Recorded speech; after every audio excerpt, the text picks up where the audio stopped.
Dende tempos inmemoriais, o ser humano mirou os ceos con fascinación, construindo observatorios eternos e gravando nas rochas os camiños das estrelas, as vías que nos conectan co cosmos. No confín de Europa, ao que os romanos chamaron Finis Terrae, contemplamos os últimos raios de sol do continente. Solpores que son verdadeiros iconos turísticos e paisaxísticos da nosa terra.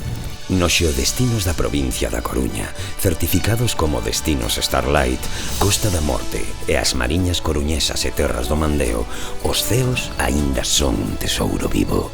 Aquí, a natureza convídanos a unirnos á súa espiritualidade, gozando de paisaxes que inspiran paz e asombro.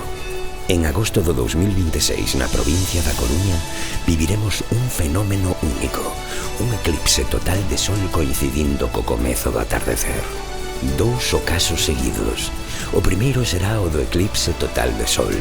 O segundo será o máxico solpor natural destas terras. Este vai ser o único lugar en Europa onde se poida contemplar esta maxia astral en centos de anos. Ven contemplar este fenómeno único na vida do eclipse total. Percorre os camiños das estrelas e goza dos últimos raios de sol desde as nosas praias, cabos e promontorios. Únete á espiritualidade das nosas paisaxes e descubre a maxia da nosa natureza. No 2026, na provincia da Coruña, o sol ocultarase 2 veces no mesmo atardecer. Non faltes.